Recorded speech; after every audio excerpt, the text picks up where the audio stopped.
Welcome to the master classes. कैसे हैं आप लोग? उम्मीद करता हूं अच्छे होंगे और फिट होंगे। सो बच्चों, 8th क्लास में आप लोगों ने हमें बहुत सपोर्ट किया, आपका बहुत प्यार मिला। ओके, उसके लिए मैं आप लोगों को थैंक यू बोलना चाहता हूं। तनुजा मैम ने बहुत मेहनत करी थी, 8th में आपके साथ मैथ्स की क्लासेस बनाई थी और जिसको रिस्पॉन्स भी हमें काफ़ी अच्छा मिला। उम्मीद करता हूँ यही रिस्पॉन्स, यही प्यार, यही सपोर्ट आप इस साल भी देंगे। तो चलिए शुरू करने जा रहे हैं 9th की चैप्टर्स बच्चों। 9th का मैथ्स पहला चैप्टर ऑलरेडी चैनल पर अपलोडेड है। ओके, सेकंड चैप्टर पॉलिनोमियल से आज हम शुरू करेंगे अपनी ये वाली क्लास। चलिए शुरू करते हैं आज की क्लास एक ब्रेक के बाद।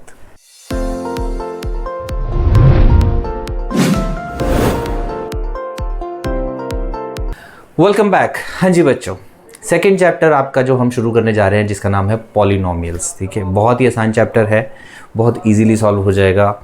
समझना बहुत ज़रूरी है क्योंकि इससे रिलेटेड चैप्टर 10th में भी है।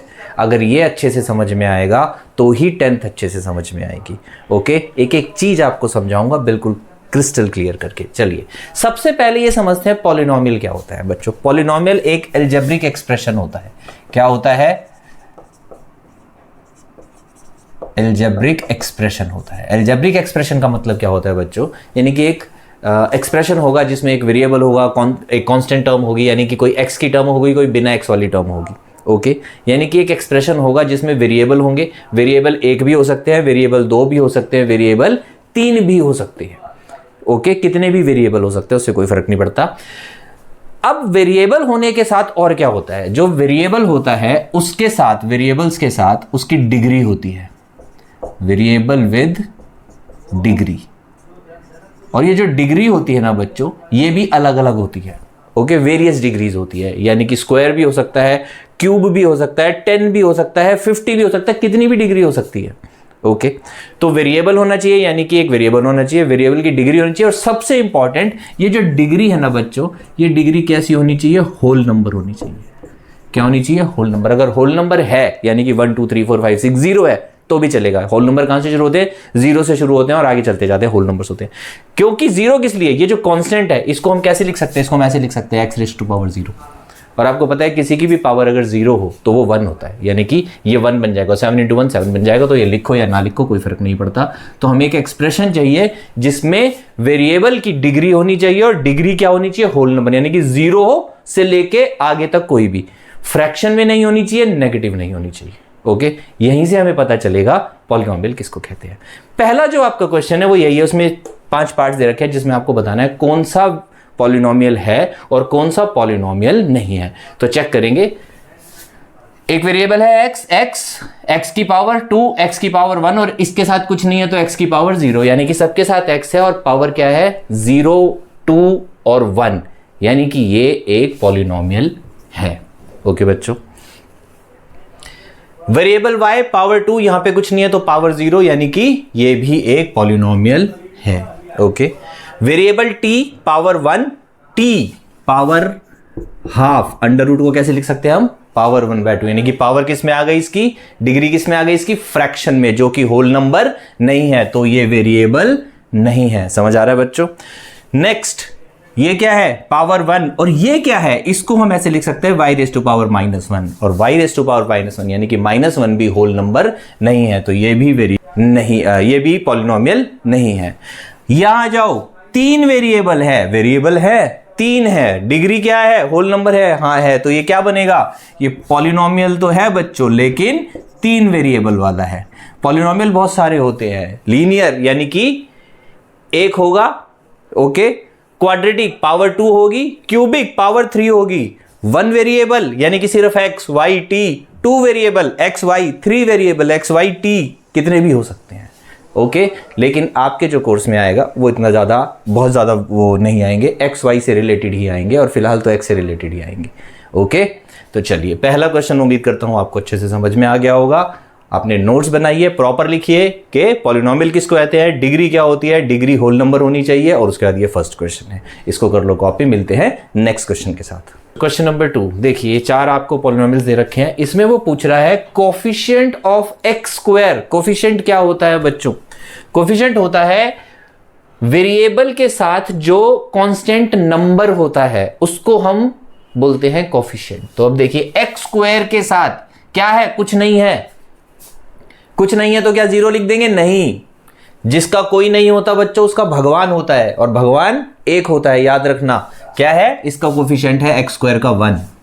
ठीक है, इसके साथ क्या नंबर है? कोई नंबर नहीं है, तो इसके साथ भी क्या लिखेंगे? 1, लेकिन एक फर्क है, यहां पे प्लस है, यहां पे माइनस है, तो इसका कोफिशिएंट क्या बना? -1।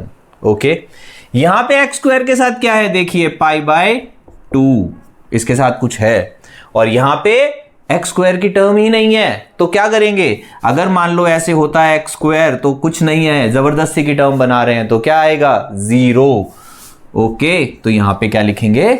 0 लिखेंगे। समझ आया आपको? कॉपी कर लो इसको। मिलते हैं नेक्स्ट क्वेश्चन के साथ। हाँ जी बच्चों, क्वेश्चन नंबर 3 कह रहा है एक बायनोमियल बनाना है जिसकी डिग्री 35 हो, एक मोनोमियल बनाना है जिसकी डिग्री 100 होनी चाहिए। बायनोमियल मतलब बच्चों 2 टर्म्स होनी चाहिए, मोनोमियल मतलब एक ही टर्म होनी चाहिए। ओके, यानी कि एक वेरिएबल लेना है, ले लिया x, डिग्री कितनी है? 35, और बायनोमियल बनाना है।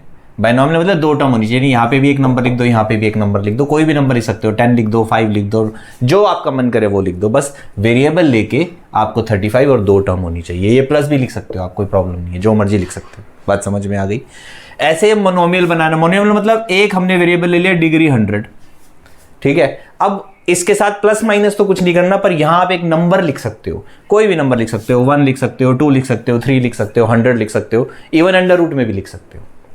ओके, कुछ भी लिख सकते हो, फ्रैक्शन में भी लिख सकते हो। तो अगर हम यहाँ पे 2 लिख दें तो ये आपका एक बन गया मोनोमियल विद डिग्री 100। इजी है ना? कॉपी कर लो। हाँ जी बच्चों, क्वेश्चन नंबर 4, आपको 4 पॉलिनोमियल्स दे रखे हैं।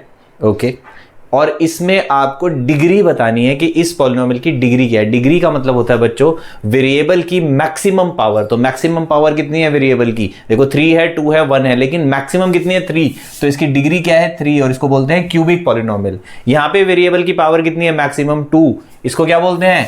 Quadratic polynomial. ओके, ये मैं आपको क्यों बता रहा हूं? क्योंकि अगला क्वेश्चन ऐसा ही है। इसमें क्या है? वेरिएबल t, पावर क्या है? मैक्सिमम 1, यानी कि लीनियर पॉलिनोमियल। और यहाँ पे क्या है? वेरिएबल ही नहीं है, तो बेसिकली ये पॉलिनोमियल ही नहीं है, फिर भी डिग्री बोलता है तो हम क्या लिख देते हैं? 0, क्योंकि होल नंबर हो सकता है, जैसे मैंने बताया था, ये लो इसको 1 बोलते हैं ना, तो ये ऐसे पॉलिनोमियल होता है, तो यहाँ पे डिग्री क्या बनेगी? 0। समझ में आ गया? जल्दी से कॉपी कर लो, एक क्वेश्चन आ गया, एक्सरसाइज खत्म। हाँ जी बच्चों, question number 5 last question.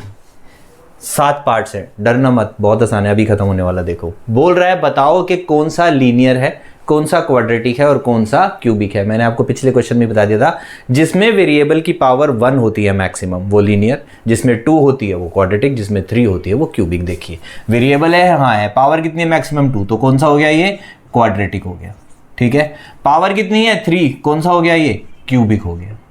Power कितनी है? 2, फिर से क्वाड्रेटिक हो गया। पावर कितनी है? 1, यानी कि लीनियर हो गया। पावर कितनी है? 1, फिर से लीनियर हो गया। पावर कितनी है? 2, अब आपको खुद ही पता चल गया होगा, क्यूबिक हो गया। समझ आ गया अच्छे से? एकदम बढ़िया, क्लियर। तो बच्चों इस पूरे वीडियो में, इस पूरी एक्सरसाइज में हमने पहले सीखा पॉलिनोमियल क्या होता है, वेरिएबल क्या होता है, पावर होल नंबर में होनी चाहिए, क्यूबिक क्या होता है, क्वाड्रेटिक क्या होता है, लीनियर क्या होता है। अब हम इनको आगे सॉल्व करना शुरू करेंगे। ओके, नेक्स्ट एक्सरसाइज से। उम्मीद करता हूं कि आपको ये वीडियो पसंद आई होगी, आपके कॉन्सेप्ट्स क्लियर हुए होंगे। अगर ऐसा हुआ है, आपको लगा है कि हम मेहनत करते हैं, तो बच्चों वीडियो को लाइक कर देना और चैनल को सब्सक्राइब कर लेना और अपने फ्रेंड्स के साथ शेयर भी कर देना। मैं आपसे प्रॉमिस करता हूं कि आपको कोई भी ट्यूशन नहीं पढ़नी पड़ेगी। आप अपने ट्यूशन का टाइम भी बचा सकते हैं और अपनी ट्यूशन के पैसे भी बचा सकते हैं। दोनों ही चीज़ों की आपको सेविंग होगी अगर आप हमारे चैनल को फॉलो करते हैं तो। ओके, मेहनत करना मेरा, वीडियोस देखना आपका काम। ऑलराइट, मिलते हैं नेक्स्ट वीडियो में। Till then please take care of yourself.